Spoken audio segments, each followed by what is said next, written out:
Okay, what's going on? Talk to me.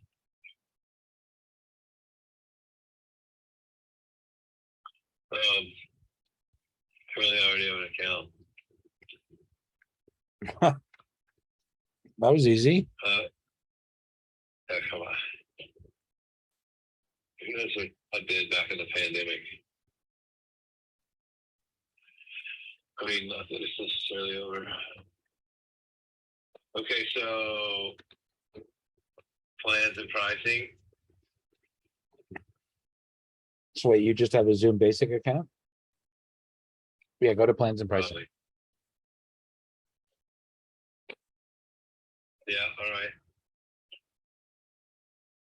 Natalie's voicing her displeasure at this entire fly by the seat of your pantsedness. She's being passive aggressive with the garbage bag over there. So, yeah, I'm like this. It's not the last minute yet. Sorry, guys. So upgrade to Pro, Yeah, how much is it for you? $149.90. Oh, look at that. Metric money, it's even. 200. Even. Metric. Yeah.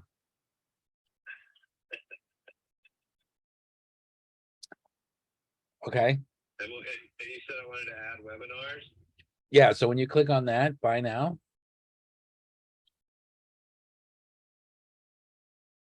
It's going to take you to well, there should be a pop-up that shows you things that you can purchase, like the whiteboards. There's like a bunch of purchases. He's setting it up right now, but I can't see his process because we've already bought. Okay, Go ahead and say it. Mace does not have to have a subscription to webinar in order to be a panelist for this one that you're doing at 8 o'clock. No, it's about him being the host so that he can stream it to Facebook. Gotcha. Capiche? Am I doing the right thing? Well, Okay. I mean, we're 47 minutes away from start, so do we have enough time to be able to do this and send it all out to everybody? I mean, I should be. I don't know. I mean, we should be able to, should we? I don't know. You know, we can just go with it. We can do this a different time and not do it Facebook Live. Because Mace, if you're gonna, so you're purchasing the Zoom package to allow you to create a webinar, that's correct? Yeah, and where I don't see where I don't see where I'm supposed to click that. It's not offering me the option to buy a webinar, I don't think. Additional options: cloud recording storage, audio conferencing, large meeting. Is that webinar? Could be. There's one package, you definitely have to subscribe to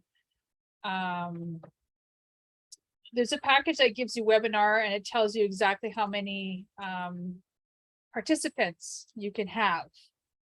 Because I mean, you know, a company can have purchased the webinar package and have 10,000 people zoom in. But B, I think you bought the one that can have less. You don't need 10,000. We have 100 participants. That looks really good. Whoop, whoop. Oh.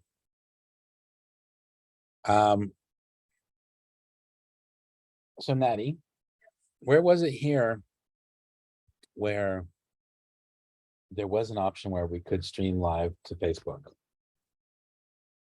It's in the set. It's not there. It's in your actual settings. Where's that?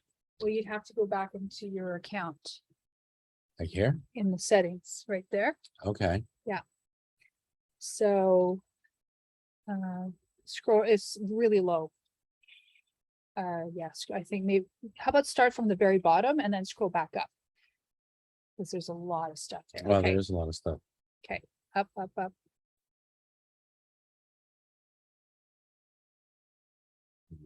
Education. Oh, here we go. Allow live streaming of webinars. Yeah. Here we go. Yeah. Facebook. But now, what Facebook is it going to go to? I don't know. I've never done this, so I don't know. It'll Okay. go to your Facebook, and then it'll probably pop up that says that you don't have it. Okay, then, Take that off. yeah, I guess so. Go back to the Zoom meeting, the webinar. Okay. You can pause the recording. Don't have to start recording now. Are we recording? Yeah. Oh, So you can click that tiny little, Hold on, I can't. so Joe, we've got, do you mind just being here and hanging out? We're gonna go through 15 minutes of just stuff we've got, and then we've got the road report, and then you at 8:30. Do you want to just hang here, or do you want to use this time right now? It's just a quick little, we got you, we can hear the audio, it's all good, and you want to call back Yeah. in? Are we live yet? Not yet. No, I think you guys can do your thing and I think, Yeah. okay, then Yeah. just hit me back, text me whenever you're ready or whatever, and I'll jump right back on. okay. Is that cool? Yeah, that's cool with me. Totally cool. All right, Yeah, let's you can stay on with your video off and mute if you want. And you just have the audio in the background if you want, just to follow along Alright. with what we're going on. Video off and muted. Stop video. Boom. do the show. Uncle Ka, Okay, here we go. We're starting. do it. Yes, yes, yes, yes. Do we have anybody out there in our land out there? We're hoping we've got some people, but welcome to the show. This is it. This is Good Times Hour. Yo, he's Mr. Mace. I'm Mr. B. Hey, look, somebody's at the door. We got Sarah Hokom lined up, ready to go. Welcome everybody to what we hope is a brand new, and well, we know it's brand new. We hope it's going to be an interesting and fun experience. Both of us have been around for a long time. There may be some people here who know me, maybe some people here, a lot more people who know this guy up here. But I think we should take this time right now to stop and say, who are we? What are we doing here? What do we kind of hope to accomplish? What's our target, our goal, our dream, and you know, what we can prepare people out there for what they can expect. So Mace Man, why don't you start? Who is Mace Man? What is the Mace Man phenomenon? Well, that's, we don't have enough time to explain all. Okay, All give me a right, so, teaser. Give me a teaser. My name is Brian Mace. I've been playing disc golf since '91, roughly. I kind of don't really know the exact date I started playing. I started playing here in Arlington, Texas, where I currently still live. And well, that's nice. And I live in Arlington, Texas still, as I said. I got a Christmas light business, and I've been playing golf. I toured. I haven't in 15 years. Got the bug again during COVID, and it's a mix up from riding my bike and getting some exercise, an alternative way of getting exercise. And you know, been on this was 24th year on staff of the USDGC. That's huge. That's That, an amazing accomplishment. thank you. I've staffed 26 majors, 2 AM Worlds and 24 USDGCs. And Your that's private. contributions to the USDGC have been noticed, not had gone unnoticed. You have a couple of decorations on your wall regarding your participation level and getting that tournament ready, but also you run the pro shop, right? No, we don't run the pro shop anymore. We ran the pro shop for the longest time, and then we co-ran the pro shop with the sales staff, and currently we're actually going to be vending out there as well as being on staff. All right, so what you're talking about, decorations on the wall. Okay, there you go. There's There's two. that's There's the only pair.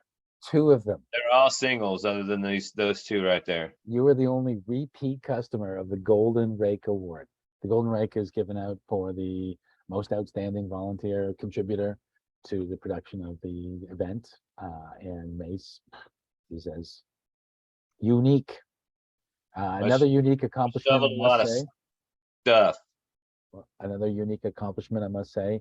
You are the only one to have ever been on The Price is Right. The only disc golfer. That's for another story. A story that for another true? day. Well, let's say I mean, it. I know that I was there, but I don't know. I wouldn't necessarily say that nobody else has. Okay, I will. But I don't know that anybody else got the opportunity to really blow our horn as long as I got to with Bob Barker. So that was pretty cool. And Roddy did say my name. So That was pretty cool. Roddy, man. Mace man, will you come on down? All right, well, Yeah, that's Mace man. I that was mean, stellar. That if you was the best Monday fun day ever. if you haven't figured out who Mace man is by now, you can always go YouTube. Definitely, I think all that footage exists. I think it's a total of 5 minutes on screen time that you had there, with a couple of like sweet Might not little. even have been that much. It may have been a little bit less than that, but It's true. It felt like a long time when you're standing there, right? you know what? My background's in stage lighting, you know what I mean? I've stood on a stage in front of 80,000 people and they're not there because that's not why I'm there. You know what I mean? So I don't know. I even thought about it after when we were leaving. I was like, wow, I kind of didn't miss a beat right there. And then I was like, yeah, well, you were at work. I mean, it's just kind of, it's just a second nature for me, getting on a stage, and I don't care if there's 200 people or 20,000, whatever. I might make some noise and make them all look at me for a second. Well, you certainly know I how might to not carry do it your on purpose. you know how to carry your voice over 20,000 people at the reunion arena. That's for sure.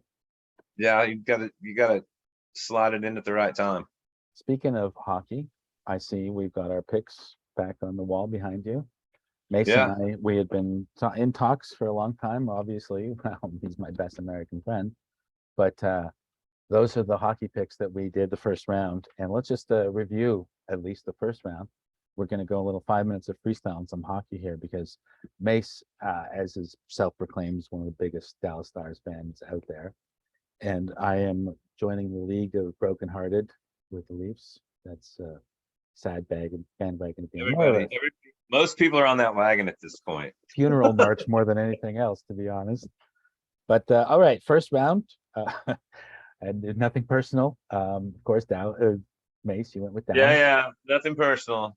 Yeah. Personal. I just smelled it in the water. Calgary. I said Calgary in 6. Calgary won in 7. Okay, we'll move on.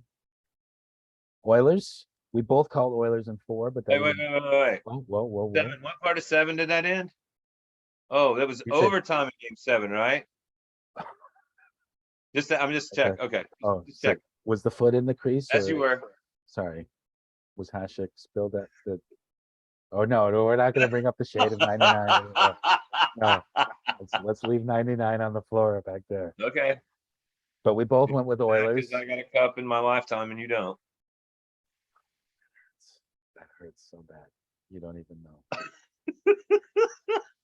Here, back. Okay, can we move on let's to the get back- Oilers already now? Get back on track here. Yeah, it's easy to take low blows with the Leafs, though. I'm not going to lie to you. Oh, Living I in was rooting for Montreal, being a Leafs fan, that was target on my back action right there every day. I was totally rooting for the Leafs. Don't kid yourself. So They hung me out Oilers, too.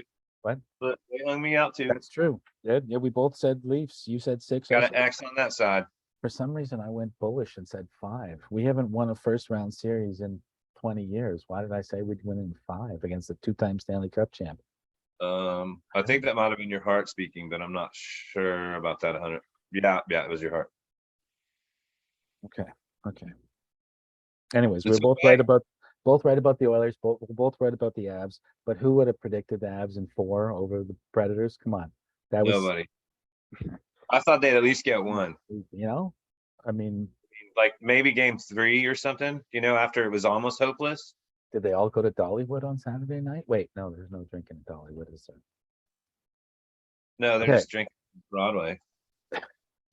The 4th series, we both called the Wild, and boy, we got surprised by that one. Boy, there's a couple X's. St. Louis in 7, man, or 6, sorry. Yeah. So far in the Western Conference, I'm 3-1 and you're 2-2. Okay, not bad. Maybe that heart was calling the call there. Eastern Conference, Caps, Florida. You said Caps in 7. I said Florida in 6. I Craps called it some- right on the number on that one. Perhaps some more. But then when we were talking, I said that they would get swept in the second round. And I don't want to reveal anything. Who, the Caps? No, Florida. I said they were going to win against the Caps, but then get swept in the second round. I don't remember that. Oh, if only I could call them. We both said Leafs. That was a tough one. Definitely voted with my heart. Not Broken going my heart. opinion. Oh, you don't even know. To all our Toronto friends out there, you all know we're all pushing back the tears. Is it too soon to talk about it? Yes. 54 years? Is that what the numbers add up to? Well, it was 67, right? Damn it, 55. Meow. Speed limit. We're going the speed limit. We're going to break the speed limit next year. That's it. You Meow. heard it here first. Okay. Canes versus Pittsburgh. Or no, who did the Canes play? Boston, sorry. We both called the No. Canes and we Yeah. both won, although we didn't think it was going to go to 7. That was pretty strange. And New York Rangers versus Pittsburgh. I was wrong. I called Pittsburgh. I thought Experience was going to be the one, but New York, man. I got lucky. I What a haven't seen a solid team. Pittsburgh. I hadn't seen a Rangers game at that point all year. Oh, no. One with the Stars, first game. Yeah. There you go. All right, that's the first round wrap up, but let's move it along here because we have two hippity hoppity players just sitting there waiting very patiently. We haven't yeah. introduced them. They've just been sitting on the screen very nicely. I hope you're drinking some hoppy drinks. But please welcome everybody to our roving road reporters. There's Sarah still hot Hokom, cider. Zagone. You guys are checking in from Portland, lovely Portland, City of Champions, Rose City, Stumptown, Beervana, and also known as the Silicon Forest. Tell us what you think, guys, so far. You guys are there in advance of the Portland Open, big tournament this weekend. What do you think?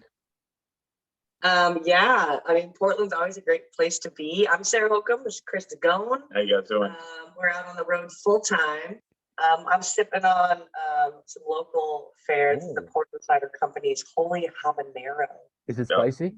It's a hot sauce inspired cider. So Wow. yeah, it's spicy. I Wow. love it. Yeah, I love spicy stuff. And I'm just going with the old trusty.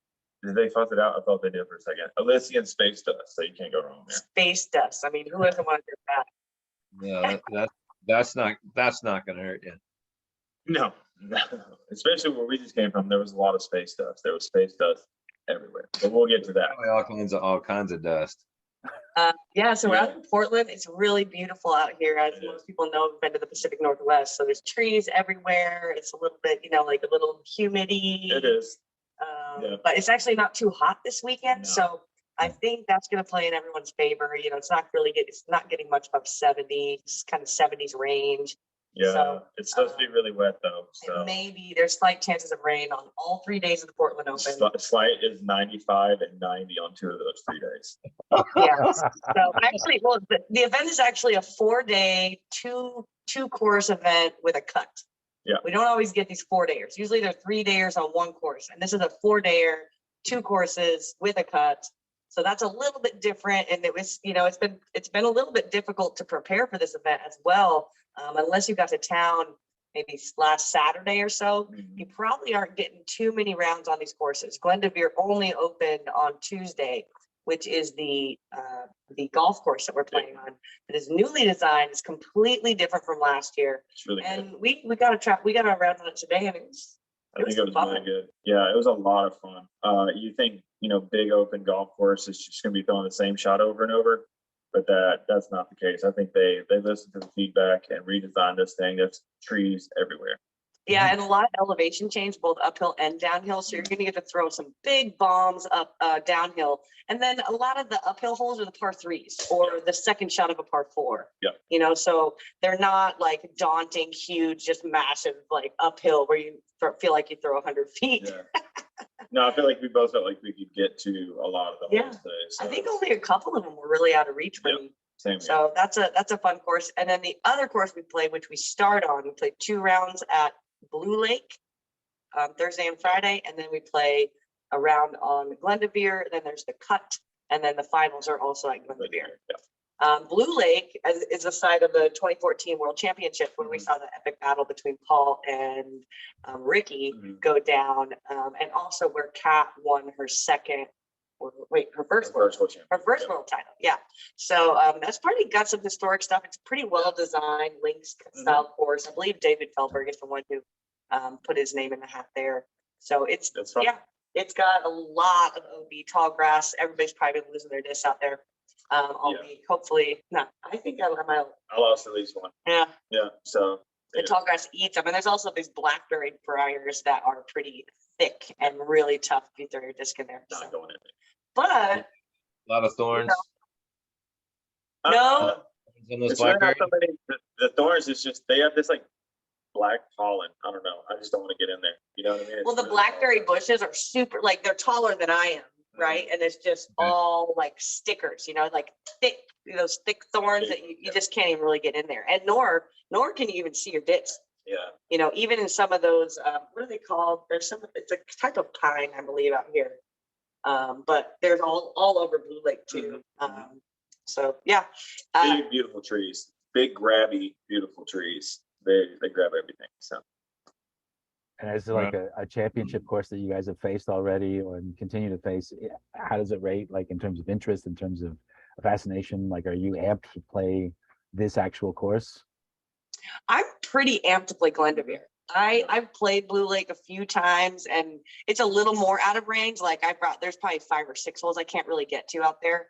And Y'all lost 2 G pads. They moved. Yeah. There were 2 FBO G pads that we noticed that had been moved. They're playing the same pads as the men, with the same par and the same distance. So it's a little outreach on a couple of those that I saw. But I think in regards to what's been going on a lot lately with some of this FBO course design, that this is probably some of the better we've seen. yeah, I'm really stoked. I was hoping I would get here and enjoy playing the courses, Yeah. and that has been the case. Yeah. So yeah, I'm stoked, and I think it's going to offer a lot of parity in both the men's and the women's divisions, where you could see some breakout winners. Yeah. And they're gonna throw a big party for you guys. Like, is it tomorrow night? There's a big party. Is it? tonight? I don't know. Well, We just got I saw the big DJ party, Pro so, like, Tour. we're not even really like we went to a music festival for a week, and we left there Monday morning at like what 8:30, 9 o'clock in the morning, and drove 13 hours straight to here, and got in late Monday evening, and then just kind of got ourselves up, and we practiced yesterday and today. We got 1 practice round on each course, which is generally 2 to 3. Yeah, I don't like to only play one because Yeah. usually I learn a lot in the second round. I mean, I learn a lot in the first round, but I fine tune things in the second round. Yeah. So that's going to be on course fine tuning. But I feel like it'll keep me in a mastery mindset, Yeah, which is really, the newness of it. which is really good. So I'm gonna just, you can't make everything perfect. No.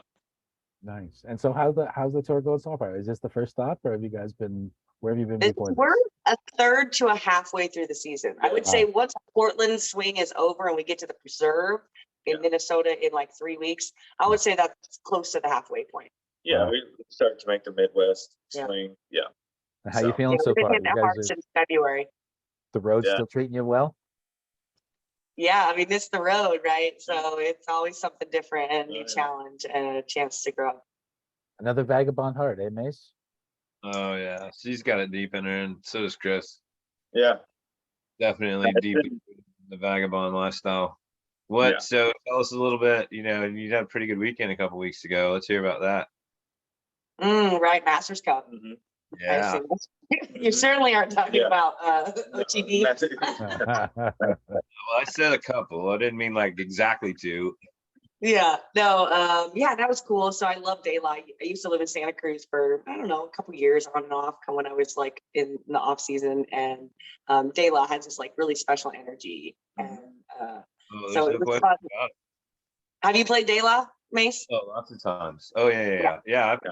I've been kicked and I've been patted on the back by that course. Mostly kicked. Oh yeah, that's how it works. And I've definitely climbed down a valley and said, if I don't find this, I'm going to be better off in that drop zone. And they go, time. And I was like, marched right up, played the loop. No, I just, if it This goes was down on that hill, 20. I'm just gonna re-throw from where I was and take my stroke. is Yeah, on- I just bring extra putters and stuff so that I just don't even go down and get them No, anymore. there's too much stroke down. Yeah, Did you I, get- so you're that like- was on 20 when that happened. No, hole 20, and I played the loop. After 27, I went by lost and found, and my disc was there. Oh, I got my wow. disc back to finish the round. That's Yeah. And very I'm telling efficient. you, where I was at, it would have taken me at least 2 strokes just to get to the top. Exactly. Like, oh yeah, come on up here to the drop zone. And I was like, I'm on the way. That's the smart move. Yeah. And also you saved yourself 2 weeks of like itching everything on your body. The poison. Because the poison oak is, Oh. you know, like if you don't, I mean, if you know, you know, and if you don't, like, you're gonna learn real quick. Have you guys Oh, had poison oak? You know what I mean? For like climbing up into the piles and stuff. She's like, get over there. I'm like, I've never gotten poison ivy in my life. And then of course she explains that poison oak is something totally different. I got one. We neither one of us, I think I had a little spot, but one of his card mates, we caddied for each other for most of the event. And one of his cards mates throw this huge shot over the top, like miracle, you know, just somebody with a ton of power. hero shot. Yeah.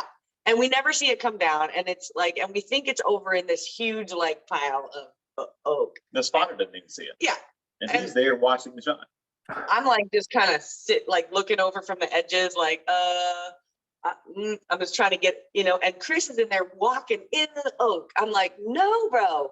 Like we are looking, but we are not going in there to look. Like he threw this shot. If he wants to go in that stuff, he can. The only thing that was exposed were my arms, and I was walking like through it like this, so that like none of it would touch Oh, my A dude. better card mate than me. That is, Uh, that's a we- good we wingmate found right there. We did find it though. Not- Poison oak? You dodged it? The poison oak?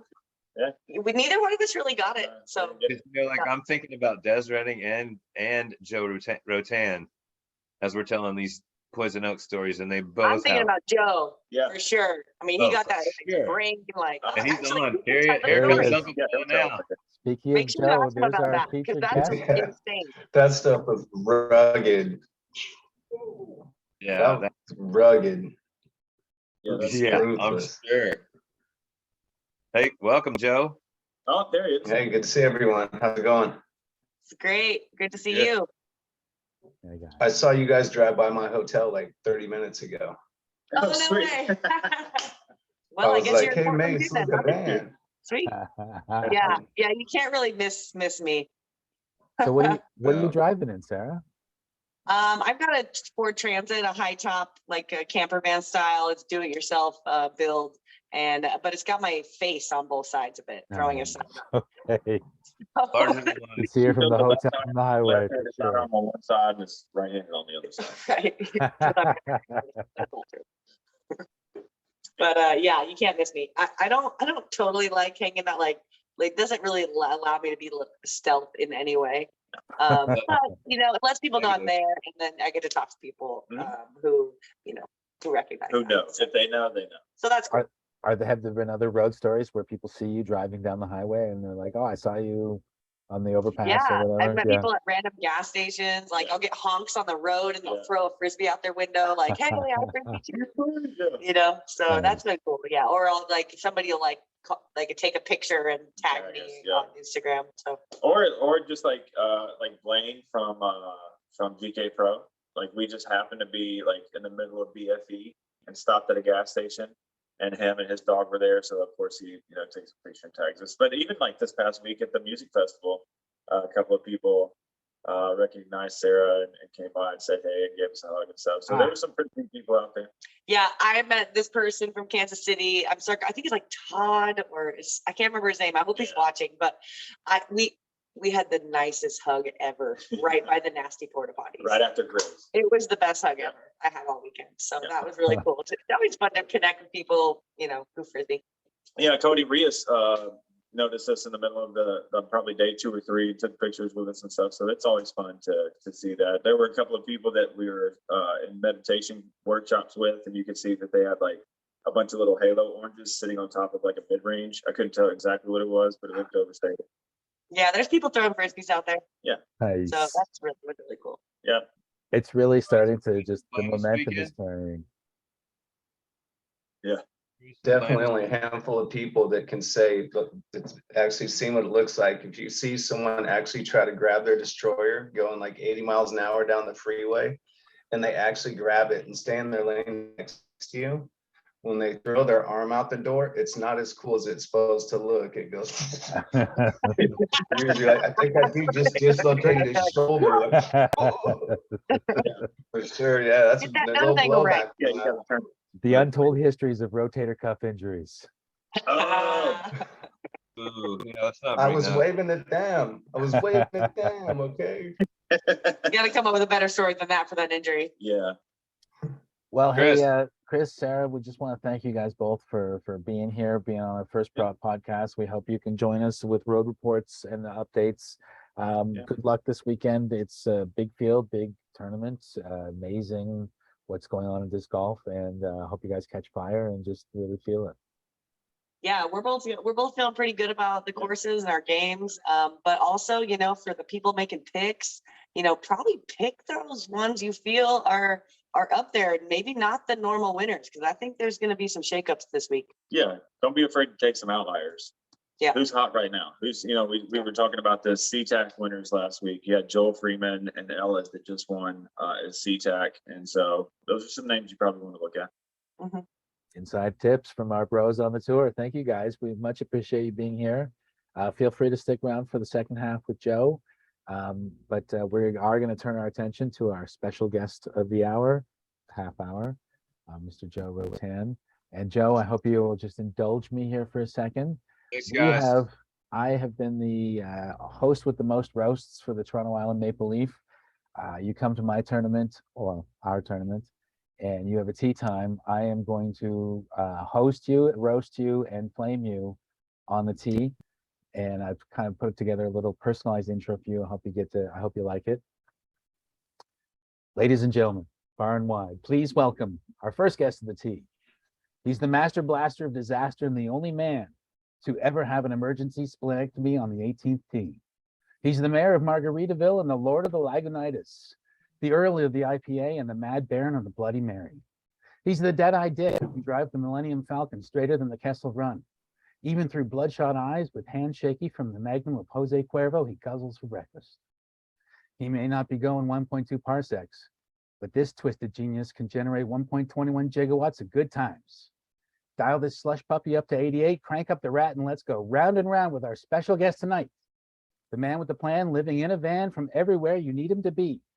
Please welcome Joe, Twisted Flyer Rotan. Wow. Welcome, Joe. Singed. Good one. That's a lot. That's a lot. How's it going? Welcome Pretty much here. covers it, right? That's Yeah, it. I'm like, what else is there left to talk about? Just go in the Oh, details. we get and some all. stuff in between there, right? So So I think there should be, there's got to be a couple things in between, yeah? absolutely. Oh, for sure. Now, Joe, you've been playing for a long time, more than 20 years. You've launched Twisted Flyer more than 18 years ago, shaking trees and sharing the fruits. Tell us a bit where you started. Where's the first tournament you played? First tournament I played was, what was it called in Stockton? That wasn't PDJ sanctioned, from the Central Valley Series. Like the Windjammer Open, before it got, Windjammers were huge.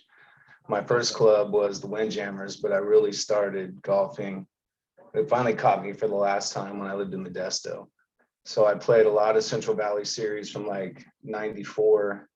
And I think I joined the PDJ in 98 and started playing tournaments. And I noticed that you are very obviously right now where your job is, you're the Innova team manager. The longest time you've been on the Innova team ambassador. Did the love affair start with the first disc that you got? Have you been with Innova right from the start? No, but amazingly enough, my first discs were Innova, a Jaguar and a birdie putter from Played Against Sports. Long story how I got to that Played Against Sports to try to buy some golf discs. But went out there, checked it out, met some cool people. I was like, whoa. And I kind of walked away from it going, I'm going to do this a lot, you know? So it just started the next day. I'm like, okay, I'm buying stuff and I'm out of the course, tearing it up. So I kind of fell in love with everything, you know, and Twisted Flyer was out there. For all those years, I pretty much sold everything, had relationships with all of the manufacturers. And then the first time the sport, well, I guess Mace would correct me, it's not the first time the sport started to grow. It's basically, it was probably the early on, the third generation. Now we're like on 25th anniversary, great growth. But the sport kept growing, and different manufacturers would change policies and do things that kind of just shied me away from them. You know, at the time it was really tough to be a TD. I was running, I think, 24 tournaments a year at my prime. So it really came down to like relationships and timing and, you know, kind of sharing the lane. So different things led me away from carrying other products, and kind of got to where, you know, once I won the world championship, advanced master world championship in 2009, I was pretty much married to them for, you know, forever. So I just kind of went all exclusive Innova. And then that was my first year being all exclusive Innova. So Was that the year that you did it was the, my second year, but yeah. So speaking I of which, definitely I've been around, I've thrown all the manufacturers, except for the real new ones or the knockoffs or, you know, the second, third, or fourth bay door companies. You know, if their company are really making a disc, I've checked it out. well, you've been a very hot property in terms of artwork, in terms of the cool factor. I know that you've got a really close connection with Skeet Syansky. Was it you who first commissioned the first skull art from him? You know, I met Skeet standing in the rock line where one of his rocks was going to drop. The Skeet rock, it was that year. And maybe it was a year before that. And he had the first Twisted Flyer, which was the Jester. Basically, it was like a Jester that was kind of in a DRI pose. So it was kind of different. And he had a huge like canvas that he drawn on. And I was like, wow, too bad that's so big, dude. I'd buy that and put it on a disc. He's like, well, I can make it smaller. I was like, I like how you think. And went through the rock line, came out, we exchanged info, hit it off immediately. And, you know, early on enough, I talked to a lot of artists, and I think all kinds of ways. You know, I get a lot of windshield time, you get a lot of singing in the shower time. You know, good ideas come from those spaces. And I can pick up the phone still to this day and call Skeet and go, dude, I'm seeing a guy get ready to, you know, head out into the sunset. His last time running Duncan, and he comes back with a skeleton horse with me on top, tipping my twisted cap, you know. And I was like, so the next year when I actually got the tournament back, I was like, man, I kind of feel like this is a dead horse. And boom, he comes back with the same skull horse wearing this big old like derby crazy stuff. And it's just always been, when Skeet would shoot stuff over, he would be, you know, like so close. It was never like, we never had to have the laborious artist to customer talk, because sometimes in the art world, customers think that changes happen super fast and easy, and there's not other jobs waiting for them to happen. And when you get in a pocket like that, just for so many years, we worked really, really good together. Say again? Nobody thinks like that though. Everybody's like, oh, you can just go to the bathroom and come out with this, can't you? Yeah. That's good. I mean, not very, you're an unusual customer. Sorry about that. I didn't mean to step on you. No, speak of which, I need some trophies from my tournament next week, and I want them to all be blown glass. So hold on a And second. I want them delivered 3 days Hold on. early. Hold on. Let me see what I got under here. Thanks for keeping the expletives on the inside on that response there, Mace. Yeah, that's how it goes though. I mean, I understand that. That's great though. That's very unusual for, I mean, the relationship, but it's also very unusual to find somebody that's just gonna tell you, you know, I know you've been through 25 or 30 different people where you're just going, man, no, dude, not at all. That's not what I was talking about. So that's really neat. That's cool. Yeah, and I can tell you the first time I got early on in 2000, I got my first big, when we started doing the big web business, I got my web guy to do some art for me. And one night about 1 o'clock in the morning when I was reviewing it, I learned the power of making sure it's not reply all and it's just reply. Lost that artist pretty quick. He was doing okay, you know, he was thinking, you know, this 16-bit stuff like 20 years ago, but I guess he was just really watching TV then. So yeah, went through a couple people and then found Skeet. The guy that did all my t-shirts when I was sponsored by Boulevard Beer, the guy that did most of their stuff and most of their printing and stuff like that, that they would tchotchke for their customers, as they called it. They introduced me to him and he took to it and he drew quite a few. He drew the Fairlane logo. He drew the horizontally twisted. He did like 5 or 6.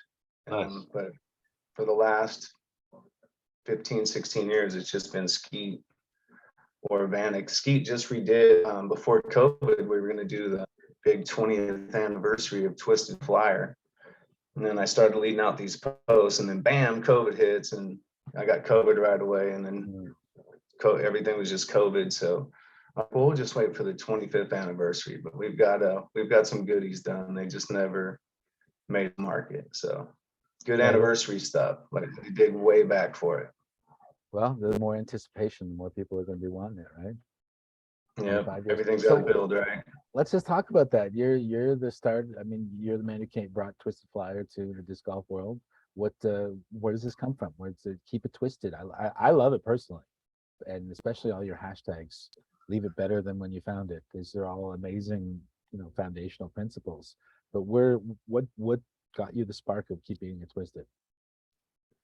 You know, it comes from, and actually the name Twisted Flyer comes from back whenever you threw a good drive back in the day, they'd be like, hey, nice twist, bro.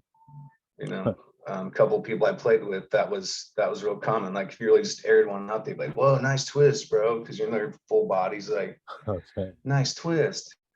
You know, and then it became, I realized what I wanted to do at a tournament in Fresno, actually, and through a bad hole, was trying to explain it to a guy on a bar napkin, my cousin actually. And I was like, hit that tree, hit that tree, hit that tree, hit that tree, hit that tree, hit that tree, hit that tree, went in the target. And 5 or 10 minutes later, you look down and it kind of looks like a tornado. And I'm like, wow, that's twisted, dude. Twisted Flyer. Boom. And we were Nice. like, he looked at me, he's like, dude, that's dope. You know, so right away we started locking it down. I'm like, okay, I'm gonna do the Twisted Flyer. And started coming up with what's a Twisted Flyer logo look like. That's, you know, it's kind of crazy. So in Modesto, California, I come up with just to play on the tornado that's on the bar nap. And I believe that was old Fresno course back when it things. Oh, And the CBS would go in with portable targets. We don't seem to be going So- through. Mace, your Aurora Borealis is force interrupting. and have tournament. Oh, So shortly after that, oh boy. We got a Oh. bandwidth. Technical we won glitches. We're very sorry about this, folks.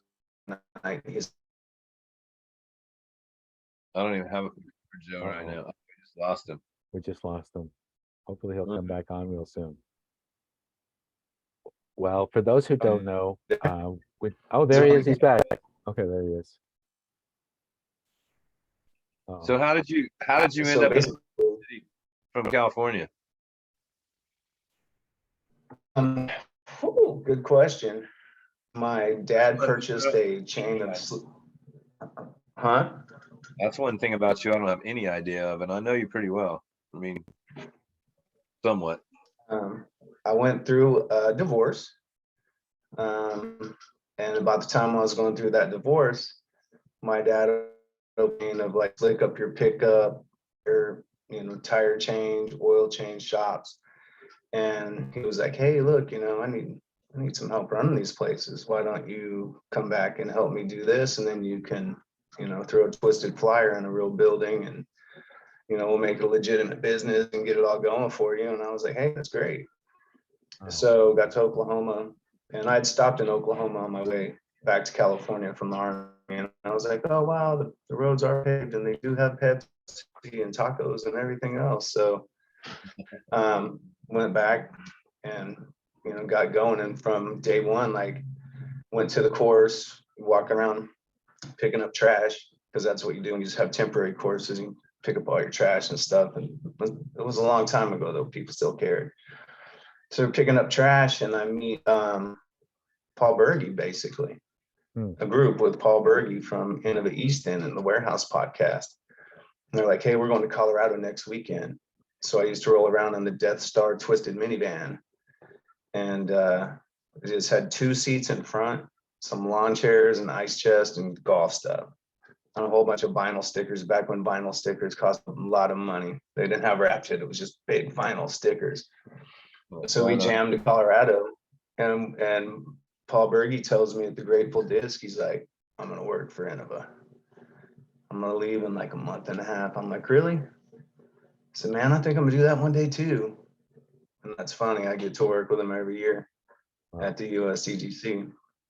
So that's a pretty cool story about Berge there. That's where Berge, yeah, and that's how I took off. So that's how I took off so fast in Oklahoma.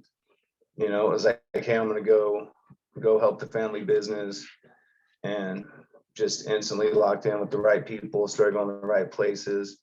And it was at a time when there was a need that needed to be filled. Like you used to come to Oklahoma City. I actually announced Twisted Flyer at a Mace Man Mini. Mace Man doubles. Yeah, not realizing it was like the same deal. It'd be like me running into Papa John's going, hey, I'm Pizza Hut and we're here next door now, man. You guys want to check it out? Yeah, and Mace was just cool I never about it. thought about it like that. I mean, that's like, I still feel the same way about I've got 3 friends that have Christmas light businesses that I have a lot of respect for and I hang out with from time to time in the off season. And there's too much work out there. You can't do it all, and not everybody's gonna prefer Mace Man stuff over Twisted Flyer or vice versa. I mean, there's enough to go around. I never really thought about it till later when you said it, to be honest with you. Like when I say that, I mean years later when you said that. I was like, yeah, shoot, I was happy for you, because I understood that's the same reason I did it. It wasn't the same reason, but there was nothing going on around here. Nobody was doing anything special. There was clubs, and they'd have custom stamps at the end at wherever when their tournament came around, and sometimes not even that. And so that to me was like, I was like, okay, well, here's my angle. I'm going to come with different stuff. I'm going to come with stuff you aren't, that you're not coming with. I don't just got rocks. I don't just got nukes. I don't just got whatever, wizards. I got that stuff with my stamps on them, and that's something that set us both apart. Definitely. Yeah. Joe, do you remember the first run of discs that you did? What was the first model that you got your first stamp on? The very first time that a Twisted Flyer disc was ordered, there was 2 orders on the same day, and it was an Innova hot stamp order and a Discraft full color order. Oh. And they were fundraisers for the 2004 tournaments that we're going to have. So it was probably late 2003. And it was kind of cool. I was like, wow, I still have a bunch of them. So You still have a bunch of those first run from almost 20 years ago? yeah, well, yeah. Wow. Yeah, I at least have one of every stamp that I've done. If I've had doubles, I've been letting them out. Yeah. As things change, polymers change, technology changes, there's still those people are looking for that one specific thing. So if I can get rid of it before it falls apart in my closet or my storage or on my warehouse, who knows? So you got a couple of different places you have your stuff stored, because you've been living the van life for a while now, right? Yeah. And you've been living it well. I did a deep dive on your Instagram, and I saw the Evil Knievel costume you were rocking, which, considering the disc golf connection, I think it should be Bevel Knievel. Think about that for Halloween. That was so random, and it wasn't Halloween, it was like a Tuesday. A random And- Tuesday in California. Yeah, and I was like, let's just go see what we'll do, because when you're driving around in that thing, and I'm not in that van anymore. When we're driving around in that thing, like Sarah was saying, everyone sees you, like, you're going down the road. Do I got a moco? You can't even do that because there's like someone with a camera taking a picture. It's like you're stopping to take a pee. You need to stop. You need to now stop 10 minutes before you pee, because the minute you get out, people are going to engage you. They're going to engage you at the front door. They're going to engage you at the cash register when you're asking to pee. And sometimes people are going to talk to your back while you're taking a leak about that whole, 7 down here at the local person. They lost their favorite T-bird on, and you're just like jacked. You're like, man, I'm sorry you lost one. I don't have any van. Shake, give me knuckles, dude. But no, the van life is cool. Like Sarah said, it's work for sure. I was out for 4 or 5 years in that thing, and then I jumped out and went to work out of Rancho Cucamonga, and then I would just hop out and do little legs. And then I just left Rancho Cucamonga at the beginning of the tour in a new van, and I'm hitting most of the Elite Series events around the United States this year. Kind of supporting our athletes as well as the event that we're sponsoring, the Pro Tour. And more importantly, those events are the ones that are giving me most of the USDGC spots this year. So I like to get all those events when I can. Well, I mean, the USDGC remains the elite event. Your connection with the USDGC has, I guess, formalized in 2009, but over the years, you've just strengthened your commitment to that event. What do you got planned for this year? What's going on?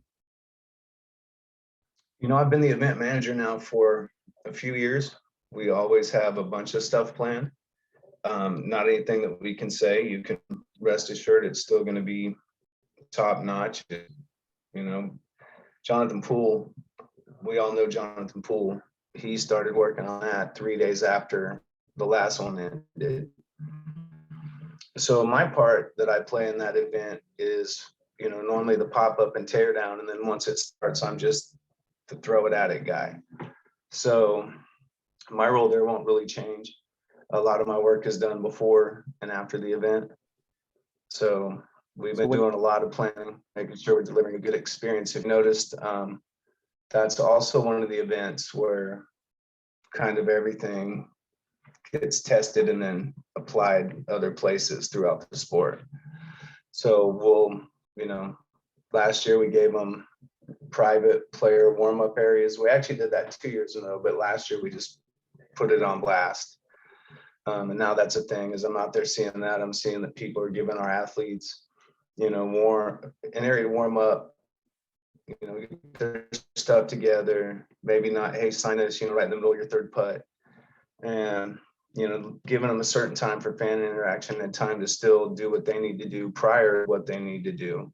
It's not just getting out and throwing anymore. There's a lot more involved.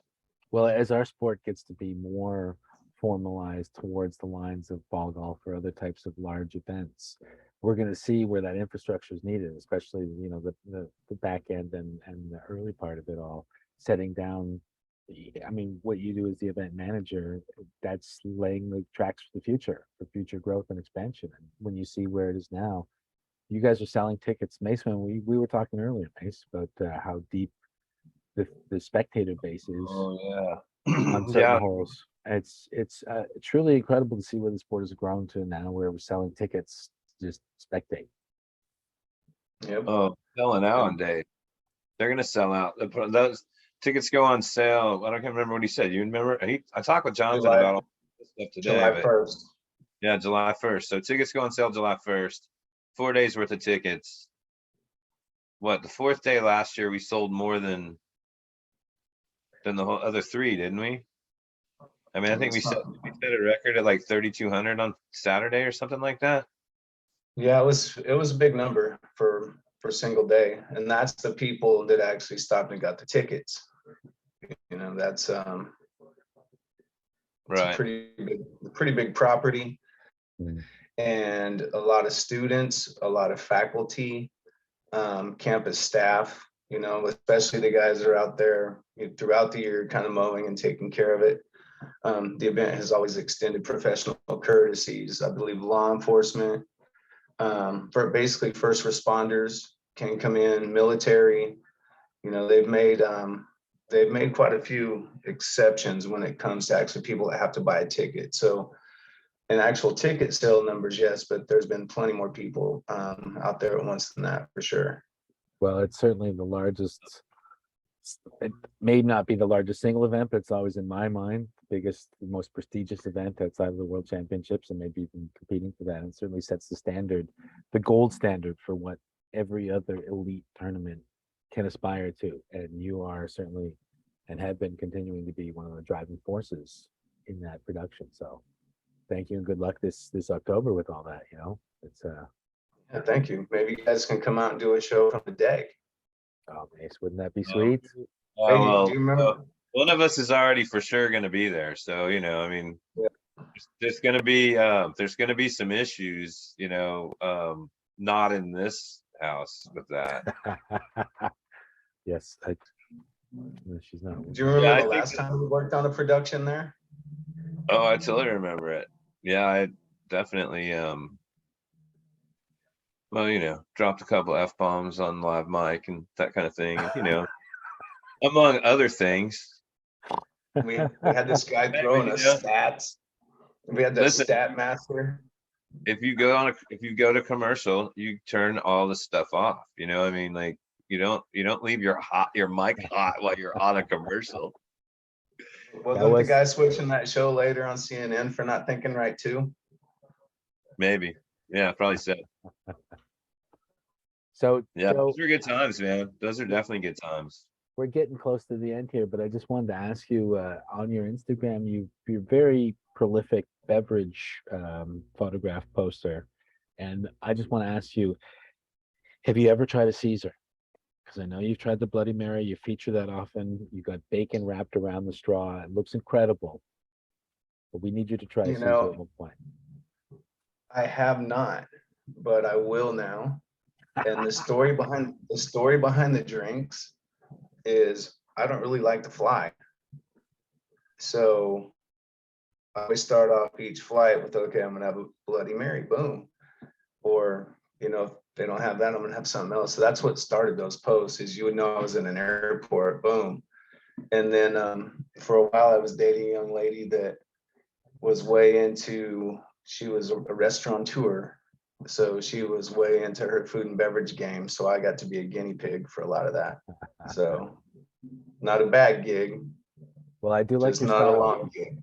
I love your style that somewhere in the world is 5 o'clock, so we're ready for some tequila, right? Yep. Hey, life's too short not to have fun. Now, speaking, you were just saying you were just you're still rocking out a lot of shows. You go to a lot of shows. You still see a lot of live music. Sure do. You saw Cool in the Gang live, dude. You know how jealous I am I about did. that? I filmed Cool in the Gang.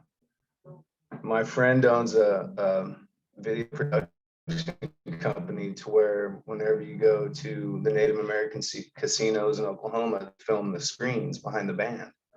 Oh, right So on. when I'm in town and they have an open camera, you know, some days I'm in the sound booth, some days I'm, you know, right in front. Like I've filmed The Circle, which is Sammy Hagar, basically, you know, Michael Anthony and John Bonham's kid, and, you know, Cool in the Gang, the Gap Band, ZZ Top, a country show, but it doesn't ring a bell. Quite a few things. And then Mace and I hopped out and just had a VIP experience at the Tremonti show. Dude, that was fun. A couple guys from our celebrity team, and just an awesome band, and they tore Dallas up. So yeah, any show I can go to, I mean, like I had a wise man tell me one time, you know, let your heart follow the drum. It'll take you to good times. So I'm about going to those shows. 1.21 gigawatts of good times, that's for sure. Yeah. Thanks for noticing. And you notice all of that is without a helmet or a safety net. Not a lot of Grandmasters players pulling that off these days. It's a hard head though, man. There's no Yeah, dude, that Tremonti thing was awesome. That was, I mean, like, I gotta share this with everybody because, that was, you know, I'm from the entertainment business. My background's in stage lighting. I mean, the whole way I found my way into disc golf was because I had time on my hands and a friend, Jerry Gotcher, you know, took us out, invited us to play. And, you know, the more time I had on my hands as I turned freelance, that's how I just developed Mace Man. So, you know, Joe invites me to this show. He says, "Hey, I know you know how to act at a show." And I was like, yeah, I didn't even say yeah. I just started laughing. I was like, "Yeah, we know this." So we go down there and we're hanging out with the guitar player. Remind me his name. Eric Friedman. E-Rock, yeah, Eric Friedman. Yeah. All right, so we're hanging out in this bus, then we go out and check out their basket that they got on tour in the merch bus, or in the merch trailer behind the bus. And we're standing outside, and the whole time he's going, "So what's so and so throwing? Blah blah blah blah blah. What does he use in this situation?" And I was just like, and he's like giving Joe 20 questions, literally, about what guys on the tour are playing, what they're throwing, and what they're using in this situation and that situation. And the dude's about to go on stage like less than 90 minutes from then. And I'm just sitting here looking at it like my two worlds have collided. Right here in front of me, I got this rock star who's about to go on and do a show in Dallas, and all he really cares about right now is what you know, what the hot players on the tour right now are throwing in this situation and that situation. And I was like, man, it's just never Well, thought I'd.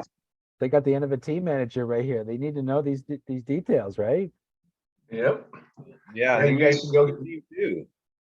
You should go follow him on Instagram, Tremonti Official, and they're making putts out the window, all kinds of stuff, good Wow. stuff. And they just took off for Europe. So if you're listening to this from Europe and these guys are in your town, hit them up because they love to show up to golf courses and Nice. golf. They golfed with the champ in Florida before they left. That's awesome. Just threw out a little post and champ goes ring-a-ling-a-ling, and next thing you know, they're so totally approachable, great rock star guys. Yeah, totally. Well, Joe, thank you for being our very first guest. I think you really personify where we want to go with the show and who we are. I don't know you as well as Mace does, but you know, I always enjoy time in your company, and thanks for your stories, your knowledge. Hopefully we can have you on again another time, but in the meantime, good luck going down the road. Safe travels. Keep the rubber on the road when you're down there, and I'm glad that you conquered your fear of flying to be able to get to places a lot better. We got it did. And so did you guys. Thanks for having me. I wish you nothing but luck in this venture. I think the world definitely runs from some of our history. People come to it so fast, there's too much to absorb. And just promise me that you guys will have good times making the good times hour. Oh, for As sure. always, for sure, my Boom. man. And remember Lot that of love. message that Kenny Lee gave you, Joe. Aspire. It's good. I Good do words. every day. And I just hugged that dude last week. It was awesome. Nice. Later. Nice. Hey, thanks, Joe. All right, buddy. Virtual high five. There you go. Thanks to everybody who's out there, if they are out there still. We had a great time. I know you had a great time. Oh yeah. And I'm looking forward to the next. So we'll keep you posted on Facebook and Instagram and direct emails. We're looking in 2 weeks, so June 15th, and we're going to be potentially featuring. Today. That's going to be right in front of the Preserve Championship. So we're going to hope to talk to someone from Minnesota, a good old friend, because I know you've got some old friends in Minnesota. Oh man, we both got some old friends in Minnesota. Yeah, it's quite majestic, indeed. There you go. So thank you one and all for making this wonderful experience. Thanks to our roving reporters, and thanks to Joe. And Mace Man, thanks for you for getting my ass in motion on this, and we got the first one in the can. There you go. All right, Bye, cool. buddy. Have a good one, buddy. Okay.